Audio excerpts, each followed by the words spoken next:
우리가 겪은 가장 큰 아픔이요 슬픔이 바로 두 가지가 있는데, 첫째로는 일제 36년 동안 우리가 국권을 찬탈당하고 우리가 시름을 겪은 일이고요. 두 번째는 바로 동족 상잔의 비극, 6.25 전쟁을 통하여서 국토가 유린되고 이 땅에서 수많은 사람들이 피를 흘려 죽어갔던 것입니다. 전 세계에서 우리나라뿐만 아니라 약 16개국에서 전투병을 보내줘서 그들이 함께 이 땅에서 피를 흘리고 그랬습니다. 또한 5개국에서 이렇게 군수물자와 또 의료병을 보내줘서 그들도 이 땅에서 함께 죽어가고 이 땅에 피를 뿌렸습니다. 이 땅에서 이 피를 흘려서 이 사망을 한 순국한 미군 사망자만 54,246명에 이르고요. 한국군을 포함해서 유엔군 사망자가 무려 62만 8,833명에 이릅니다. 부상자는 미군만 10만 3,284명, 유엔군 전체 100만 명이 넘는 부상병들이 이 땅에서 조국의 자유를 위해서 이렇게 희생을 했습니다. 우리나라에서 유해조차 찾지 못한 실종자가 미군 병사만 8,177명이다.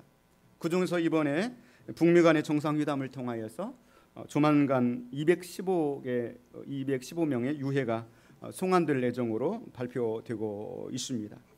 약 110만 명의 이재민이 발생을 했고요. 교회도 2,122개의 교회가 파괴가 되었고요. 목사님들이 535명이 총살을 당하거나 학살을 당했습니다. 30만 명의 전쟁 미망인이 발생했고 10만 명의 전쟁 고아가 발생을 했습니다.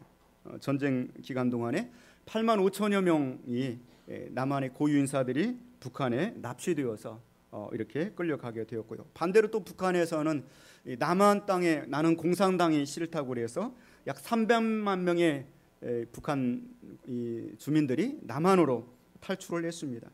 당시 북한의 전체 인구가 1,200만 명이었다고 그래요. 그중에 4분의 1 정도가 남한에 내려와서 정착을 하게 됐습니다. 아마 여러분과 또 여러분의 부모님 중에도 그 중에 해당되는 분들도 있을 것입니다. 그 중에 일부가 저 이태원 맞은편의 해방촌에 거주하고 이 자리를 잡기도 하고 그랬습니다. 6.25 전쟁 발생 사흘 만에 서울이 함락이 되었고요. 40일 만에 부산을 제외한 모든 지역이 다 북한군의 수하에 넘어가게 되었습니다. 이거를 다른 말로 표현하면 일방적인 전쟁이었다고 볼 수가 있는 것입니다. 당시 북한 병력은 20만 3,480명, 남한 병력은 10만 4,993명. 병력 수만 보더라도 2대1로 한 사람이 두 몫을 감당해야 되는 싸움이 되지 않는 열세였습니다. 그런데 더군다나 그때 남한은 굉장히 못 살았어요. 필리핀보다 못 살았고요. 저 아프리카의 나라들만큼 살았어요. 우리나라 그 정도로 못 사는 나라였어요. 북한은 그때 당시에 상당히 잘 사는 나라였어요. 지하자원이 풍부하고 또 전기 공급이 원활하게 됐고요. 또 소련과의 관계를 통하여서 강국인 소련의 여러 가지 무기 지원을 받았습니다. 그때 당시에 북한은 이미 탱크 242대와 자주포 176대를 보유하고 있었습니다. 남한은 탱크, 자주포 한 대가 없었어요. 그러니까 이 병력 수가 문제가 아니라 어떤 이 전쟁 물자에 있어서, 전쟁 장비에 있어서 남한은 이 게임이 되지가 않았습니다. 당시 북한은 이 공군 병력 전투기 211대를 보유하고 있었어요. 남한은 연락기 또 시험기를 포함해서 22대였습니다. 그러니까 일방적인 전투였습니다. 그런데도 불구하고 우리나라가 살아남은 거예요. 할렐루야. 이거는 기적인 거예요. 100대 1의 전쟁인데 살아남은 거예요. 혼자서 100명을 상대해서 이겨야만 살아남을 수 있는, 전력상 비교가 되지 않는데 살아남은 거예요. 돌이켜볼 때 정말 하나님의 은혜고 또 이 땅에서 피를 흘린 그 수많은 사람들의 숭고한 희생이 있었기 때문이 아닌가 생각을 해보게 되는 것입니다. 자, 오늘 본문 말씀의 배경을 말씀을 드리겠습니다. 이스라엘 땅에도 전쟁이 끊임없었습니다.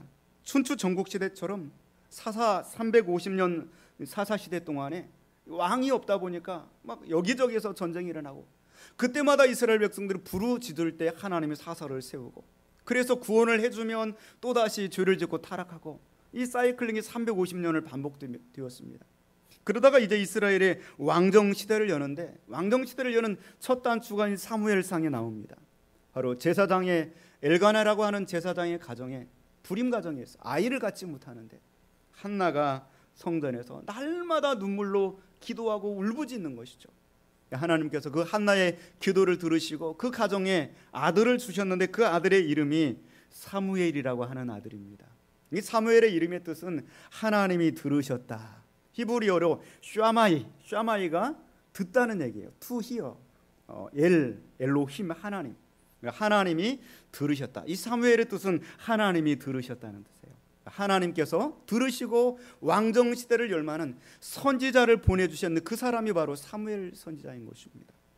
그리고 사무엘 선지자가 어려서 성전에 들어가서 소명을 한 12살쯤 이렇게 받고 사역을 이렇게 시작을 하는데요, 그 중간에 오늘 본문의 말씀이 위치를 하게 됩니다. 갑자기 사무엘상 4장에 들어가면서 블레셋과의 전쟁 장면을 소개하고 있습니다. 이스라엘 백성들 속에 블레셋 군사들이 쳐들어왔어요. 이 전쟁에서 이스라엘은 4,000명의 전사자를 하게 됩니다. 그리고 전쟁에 4,000명이 이 전사가 된 것은 굉장히 큰 손실인 것이죠. 그들이 돌아와서 어떻게 이러한 이 패배를 우리가 겪게 되었을까? 그들이 의논을 하고 한 가지 생각을 해내는, 그것이 뭐냐면 하나님의 법궤가 우리 가운데 없었기 때문이구나. 하나님의 법궤만 있었다고 한다면 일전에 요단강에 범람하던 물도 갈라졌고요, 여리고 성도 무너졌는데, 그렇잖아요. 그런데 우리가 전쟁에서 진 것은 하나님의 법궤가 실로에 있었기 때문이다. 제사장들에게 연락을 해서 홈리와 비노아스가 하나님 법궤를 메고 전장터로 오게 됩니다. 그리고 이제 전쟁터에 법궤를 앞세우고 나가니까 하나님을 앞서가는 전쟁에 우리가 반드시 승리할 것이다. 그런데 결과는 3만 명의 전사자를 내고 하나님의 법궤는 빼앗기게 되는 것입니다. 완전한 패배를 경험을 하게 되는 것입니다. 하나님의 법궤가 빼앗겼다는 사실은 수치스러운 일입니다. 지금도 저 8사단 27사단인가요? 네. 그 군 기를, 사단 깃발을 빼앗겨서 얼마나 참 군기가 센지 몰라요. 다시 전쟁이 일어나면 사단 깃발을 찾아오리라 그러잖아요. 하나님의 법궤를 빼앗겨 버렸어요. 이스라엘의 상징인데, 그렇죠. 다른 말로 표현하면 하나님이 적군의 포로가 되어서 간 거예요. 블레셋에서 사기는 하늘을 찌르게 되고요, 우리의 신이 저 이스라엘의 신을 이겼다. 그래서 그 법궤를 빼앗아 가서 아소도, 곧 그들이 섬기는 다곤 신전에 위치를 하게 됩니다. 다곤 신은 금주 금요일 날 말씀을 드렸습니다. 블레셋 이 사람들이 섬기는 주신입니다. 다곤 신의 그 아래는 인어처럼 되어 있어요. 물고기 형상입니다. 그리고 다곤 신의 그 상체는 사람 모양인데 여자가 아니라 남자예요. 수염이 났어요. 여러분, 수염남 인어를 생각을 해보세요. 좀 어울리지 않죠? 좀 인어공주 하면 좀 얼굴이 예쁘고 머리 길고 금발머리 이런 생각을 하는데, 수염이 난 인어, 그게 이제 다곤신이에요. 그리고 머리에는 투구를 쓰고, 다곤신입니다. 블레셋 사람들은 이 섬 사람들이에요. 육지를 탐을 내서 육지를 차지하고 그들의 신이 바다와 또 땅을 다스리는 신으로 연합해서 다곤신을 섬기는 것입니다. 그 다곤신의 신전에 여호와의 법궤를 가져다가 포로로 놓고, 그리고 우리의 신이 이겼다 그렇게 외치고 있습니다. 그런데 그 다음날 아침에 일찍이 가보니까 엉뚱한 현상이 벌어지게 되죠. 하나님의 법궤 앞에 다곤신이 그 꼴을 땅에 대고 엎드려서 절하고 있는 거예요. 뭔 바람이 불었나? 그래서 블레셋 사람들이 하나님의 그 법궤 앞에 다시금 다곤신을 세워놓습니다. 이 다곤신은 죽은 신이잖아요. 그래서 자기 블레셋 사람들이 도움을 받아서 겨우 체면을 유지하는 것입니다. 그리고 그 다음날 아침에 또 들어가 보니까 이번에 또 엎드려서 다곤신이 하나님의 언약궤 앞에 절하고 있는 거예요. 근데 이번에는 아예 목과 팔다리가 다 잘려나갔어요. 그리고 몸뚱아리만 남아서 엎드려 절하고 있는 거죠. 블레셋 사람들이 깜짝 놀랐어요. 여기 뭔가 있는 것 같다. 저 이스라엘의 언약궤 속에 이스라엘의 신이 살아있는 것 같다. 두려워 떨게 되죠. 그리고 그날로부터 공교롭게 아소 지역의 모든 사람들에게 전염병이 돌기 시작하는 거죠. 아소 사람들이 전부 다 죽을 지경에 이르게 되는 것입니다. 그래서 그 사람들이 도대체 이거 어떻게 된 일인가? 정말 두렵구나, 무섭구나. 그래서 하나님의 법궤를 다른 지역으로 보내게 됩니다. 당시 블레셋 지역에 5개 도시가 있었어요. 네, 그래서 아수돈, 가드, 아스글론, 에구론 이 5개 도시가 있었는데 이제 가드라고 하는 그 도시로 조금 더 아래로 내려보내게 되는 것입니다. 그런데 역시 20km 떨어져 있는 가드에 하나님의 법궤가 들어가자마자 하나님께서 그곳을 치시는 거예요. 하나님 혼자 전쟁의 포로로 잡혀갔는데 혼자서 전쟁을 벌이는 거예요.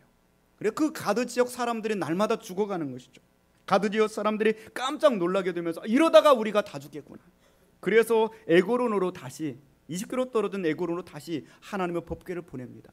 역시 에고론의 법궤가 들어가자마자 하나님의 손이 엄중히 더하사 독한 종교와 재앙으로 그 지역 속에서 사람들을 천부해하게 됩니다. 가는 지역마다 하나님 혼자서 이 블레셋 지역의 도시들을 하나하나 접수해 가는 것이죠.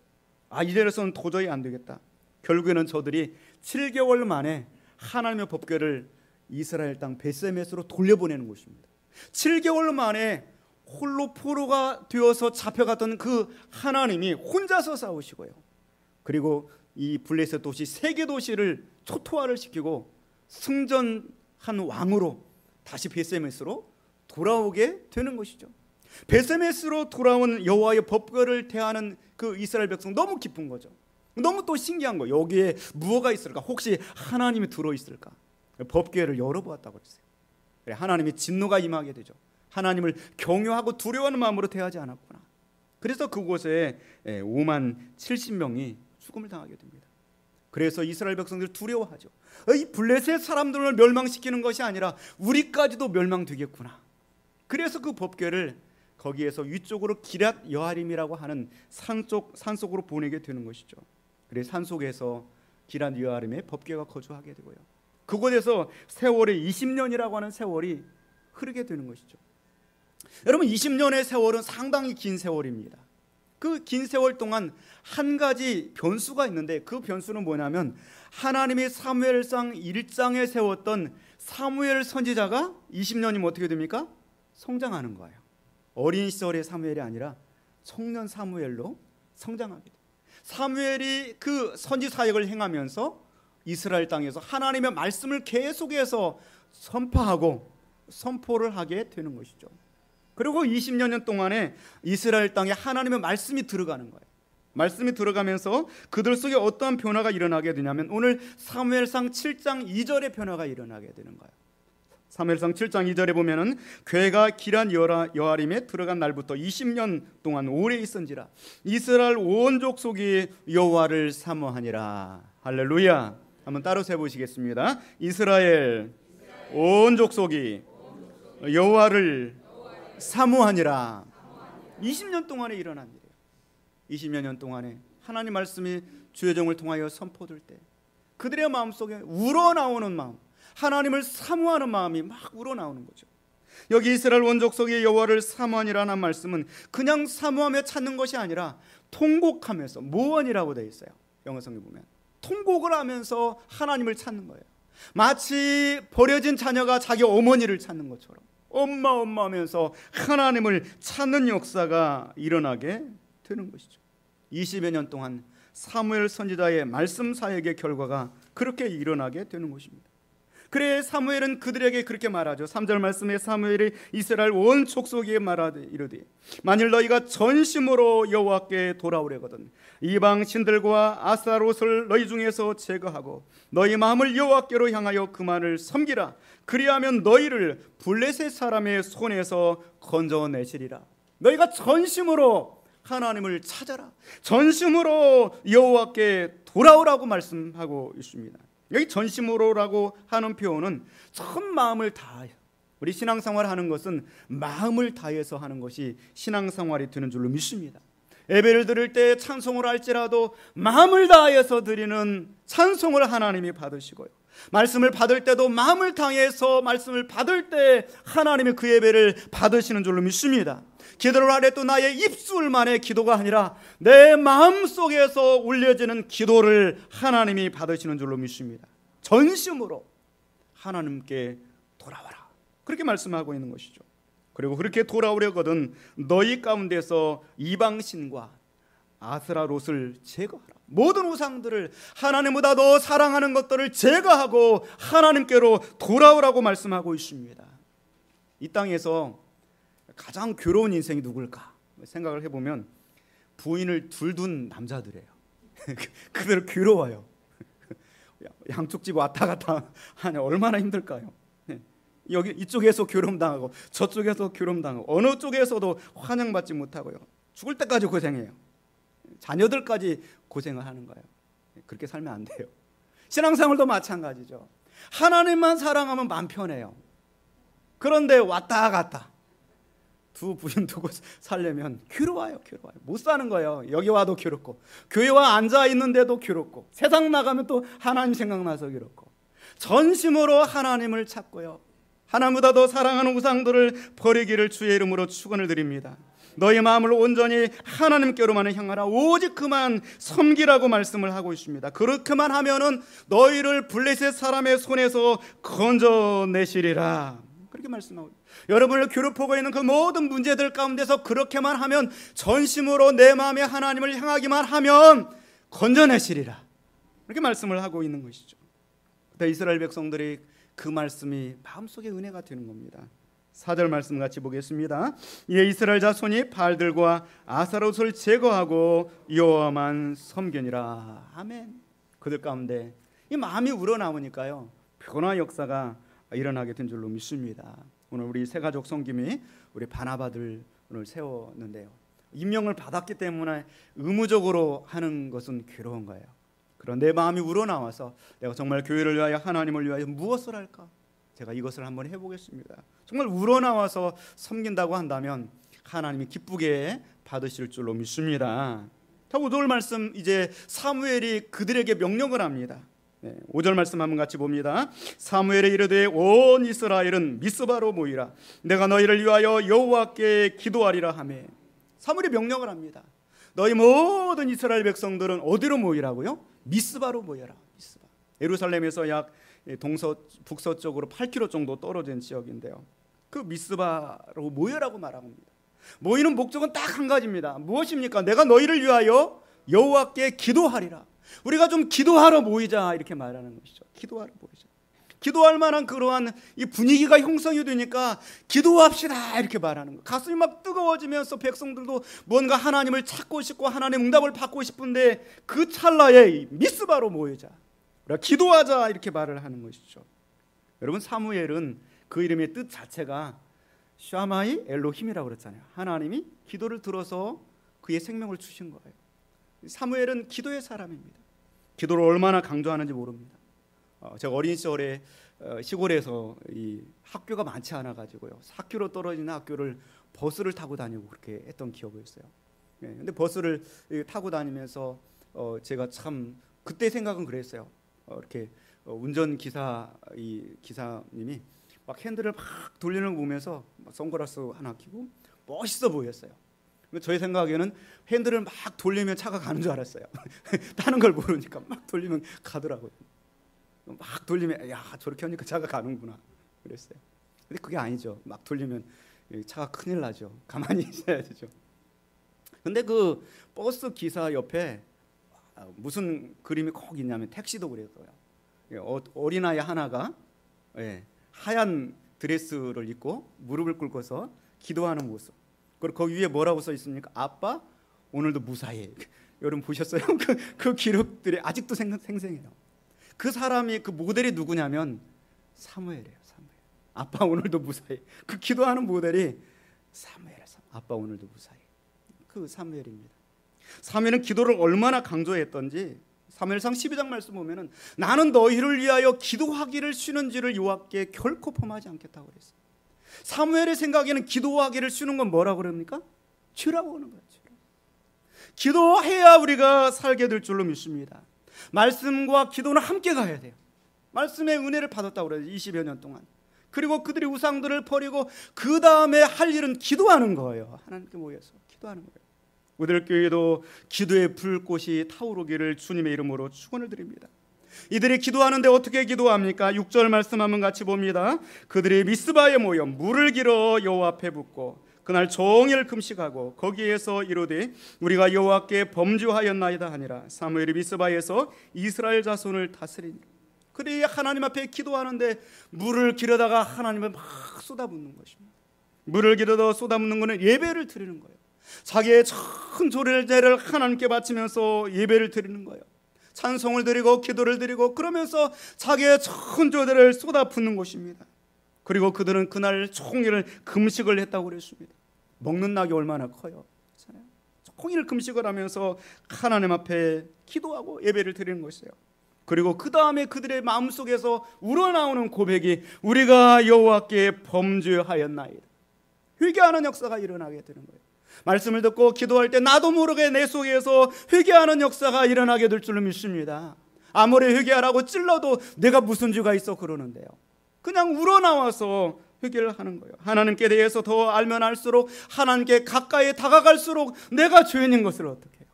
내가 살 수 없는 걸 어떻게 해요? 회개하고 마음을 찢는 역사가 일어나게 되는 것이죠. 이러한 역사가 20년 만에 일어나게 되는 거예요. 20년 만에. 놀라운 회개의 역사가 일어나게 되는 것입니다. 그런데 문제는 이스라엘 백성들의 미스바에 모여서 20년 만에 회개하고 금식하며 기도하고 성령의 불같은 집회 역사가 일어나게 되는데 그 소식이 블레셋 사람들에게 들려오는 것이죠. 그 블레셋 사람들은 이번이 찬스다. 20년 만에 이 땅에서 이스라엘을 몰아낼 찬스다. 그리고 군사를 일으켜서 쫓아오는 것이죠. 7절 말씀 한번 같이 봅니다. 이스라엘 자손이 미스바에 모였다 함을 블레셋 사람들이 듣고 그들의 방백들이 이스라엘을 치러 올라온지라. 이스라엘 자손들이 듣고 블레셋 사람들을 두려워하였어요. 지금 예배 드리고 있는데 전쟁이 일어난 거예요. 금식기도 하고 있는데 전쟁이 일어난 거예요. 어떻게 해야 돼요? 예배를 중단하고 무장을 하고 나가서 싸워야 되잖아요. 그런데 신기해요. 20년 전 같으면 당연히 나가서 싸웠을 거예요. 그런데 왠지 나가서 싸우고 싶지 않은 거예요. 나가서 싸워서 뭐 하냐? 죽어도 그냥 지금 기도하는 게 더 좋은 거예요. 지금 예배 드리는 게 더 좋은 거예요. 할렐루야. 지금 놀라운 20년 만에 이런 변화가 일어나게 되는 것이죠. 그래서 그들이 이야기를 하는 것입니다. 오늘 8절 말씀 한번 더 같이 봅니다. 이스라엘 자손이 사무엘에게 이르되 당신은 우리를 위하여 우리 하나님 여호와께 쉬지 말고 부르짖어 우리를 블레셋 사람들의 손에서 구원하시게 하소서. 아니, 우리가 기도를 더 하고 싶은 거예요. 전쟁하지 않고 기도를 더 하고 싶고, 그리고 기도를 하면 왠지 이번에는 하나님이 도와주실 것 같은 거예요. 할렐루야. 이번에는 하나님이 고쳐주실 것 같은 거예요. 이번에는 하나님이 열어주실 것 같은 거예요. 이번에는 하나님이 응답해 주실 것 같은 느낌이 오는 거죠. 그러니까 우리가 사무엘 선지자에게 우리를 위해서 쉬지 말고 기도해 주십시오. 하나님이 우리를 구원하시게 해 주십시오. 그 소리를 듣고 사무엘의 9장 말씀 보니까 젖 먹는 어린 양 하나를 가져다가 온전한 번제를 드립니다. 자신은 능력이 없습니다. 어린 양 예수 그리스도 하나님의 피를 의지해서 하나님 앞에 온전한 예배를 드리는 것이죠. 그리고 이스라엘을 위하여 여호와께 부르짖는 것입니다. 여기 부르짖는다고 하는 얘기는 크라이 아웃으로 돼 있고 울부짖는 거예요. 울면서 흐느끼면서 통곡하면서 하나님 우리를 도와주십시오. 간구하는 것입니다. 하나님께 울부짖을 때 하나님께서 응답하시고 역사하시는 줄로 믿습니다. 너는 내게 부르짖으라 내가 내게 응답하겠고 내가 알지 못하는 크고 비밀한 일을 내게 보이리라. 예레미야 33장 3절 말씀처럼요. 이 땅의 놀라운 변화 역사는 기도로부터 늘 일어나게 된 줄로 믿습니다. 종교개혁자 말틴 루터가 놀라운 그 캐톨릭 치하에서 하나님의 복음을 붙들고 오직 의인은 믿음으로 말미암아 설리라 외치며 나아갈 때 캐톨릭에서 이 첩자들을 붙여가지고 흠을 잡으려고 그랬어요. 그런데 루터를 계속 따라다니면서 보니까 움직일 때마다 기도하는 거예요. 밥 먹을 때 기도하고, 물론 밥 먹을 때 기도하죠. 회사 가서 기도하고, 그리고 막 어떤 때는 저녁에 늦게까지 2시간, 3시간 계속 기도하고 있는 거예요. 첩자가 돌아와서 보고를 하는데 계속 기도한 것밖에 없는 거예요. 움직일 때 기도하고, 밥 먹을 때 기도하고, 커피 마실 때 기도하고, 계속 기도한 것밖에 없어요. 책을 잡을 수가 없는 것이죠. 제네바의 종교개혁자인 존 칼빈도 새벽 4시면 일어나서 기도로 하루를 여는 기도의 사람이었고요. 스코틀랜드의 종교개혁자 존 낙스는 저에게 스코틀랜드를 주시든지 아니면 죽음을 주옵소서. 오늘 6.25 전쟁 68주년을 맞이하면서 우리에게 특별히 나라를 위해서 기도가 필요한 시점인 줄로 믿습니다. 지금 우리나라는 격동의 시대를 보내고 있습니다. 우리가 나라를 위해서 할 일은 무엇일까요? 물론 여러 가지 의견을 제시하고 여러 가지 생각들을 할 수도 있습니다. 그러나 지금 우리가 나라를 위해서, 여러분의 가정을 위해서 해야 될 일은 무엇일까요? 여러분의 자녀들을 위해서 해야 될 일은 무엇일까요? 그것은 바로 우리가 하나님께 전심으로 찾고요, 기도하는 것인 줄로 믿습니다. 기도하는 거예요. 이 땅 6.25 전쟁에 얼마나 많은 피가 흘려졌는지 몰라요. 정말 대한민국의 수많은 군인들이, 또 저 북한의 인민군들이 이 땅에서 죽어갔습니다. 어린아이들, 수많은 부녀자들이 저 유국의 16개국에서 와가지고 죽어갔고요. 그 사람들의 피가 이 땅에 스며들어 있습니다. 성경 말씀에 보면은 창세기 4장 말씀에 내 아우 아벨이 어디 있느냐 말씀하시며, 내 아우의 핏소리가 땅에서부터 내가 호소하느니라. 땅이 그 입을 벌려 내 손에서부터 내 아우의 피를 받았은즉, 이 땅에 수많은 피가 흘려지고 그 수많은 피를 받아서 그 땅이 호소하고 있는 것이죠. 그래서 그 피값으로, 그 피의 복수를 하느라 얼마나 68년 동안 남과 북이 서로 죽이고 또 서로를 모해하고 그런 세월들을 반복해 왔는지 모릅니다. 요한계시록 6장 말씀에도 거룩하고 참되신 대주예여, 이 땅에 거하는 자들을 심판하여 우리 피를 갚아주지 아니하시기를 어느 때까지 하시려 하나이까. 이런 피의 보복이 끊임없이 에덴 동산에서 쫓겨난 이후로부터 계속되어 왔어요. 블레셋과 이스라엘의 전투. 그 블레셋 사람들의 후손들이 지금도 살고 있잖아요. 그들이 살고 있는 그 가사, 가드, 아스골론, 아스도 그 지역이 지금 저 가사지구예요. 블레셋이라네. 이스라엘 가사지구예요. 가사지구. 그 자리에 지금도 그대로 살고 지금도 이스라엘과 그렇게 싸우고 있는 거예요. 그 피의 보복이 끊임없이 이어지고 있는 것이죠. 그러나 하나님께 어린 양 하나를 번제로 삼아서 그 피를 의지해서 기도하며 나아갈 때 우리 하나님께서 들으시고 역사하십니다. 10절 말씀 같이 보겠습니다. 사무엘이 번제를 드릴 때 블레셋 사람이 이스라엘과 싸우려고 가까이 오매 그날에 여호와께서 블레셋 사람에게 큰 우레를 발하여 그들을 어지럽게 하시니 그들이 이스라엘 앞에 패한지라. 아멘. 기도하고 간구하며 울부짖을 때 그 미스바를 향하여서 블레셋 사람들이 그 진격에서 내려오는데 갑자기 하늘에서 큰 우레가 일어나게 천둥번개가 치면서 그 벼락들이 때려지고요. 그래서 블레셋 사람들이 어지럽혀지게 되고 그들이 온전히 혼동되게 되고 패닉에 빠져서 결국에는 쫓겨나고 도망하게 정신이 없게 된 것이죠.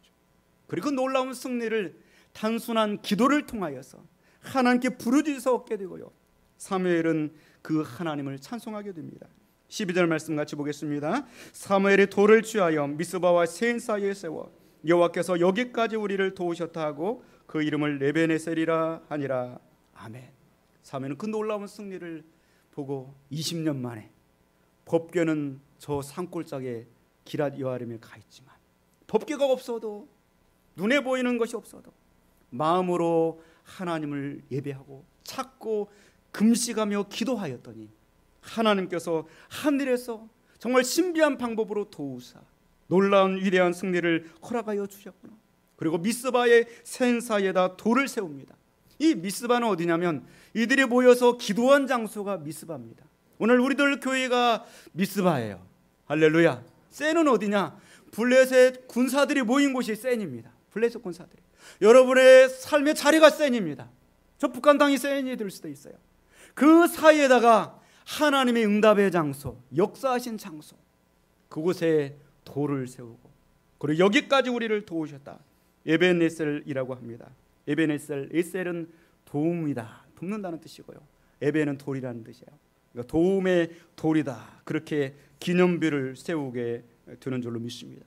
사랑하는 성도 여러분, 오늘 우리가 6.25 전쟁 68주년을 맞이하면서 참으로 이 땅에 수많은 피가 흘려져서 그 피의 호소와 보복이 끊임없지만 그 피의 보복을 멈출 수 있는 유일한 방법은 바로 2000년 전에 한 분 어린 양 예수 그리스도 그 피밖에 없는 줄로 믿습니다.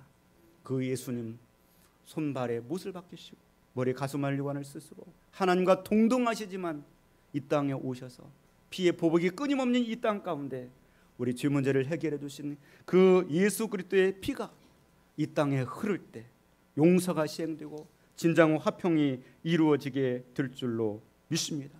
우리는 지금 새로운 시대, 격동의 시대를 겪어가고 있습니다. 우리가 이 시대 가운데 우리가 부르짖기를 원합니다. 나라를 위해서, 여러분의 가정을 위해서, 여러분의 자녀들을 위해서, 여러분이 풀어야 될 과제들을 위해서 부르짖어 기도하기를 원합니다.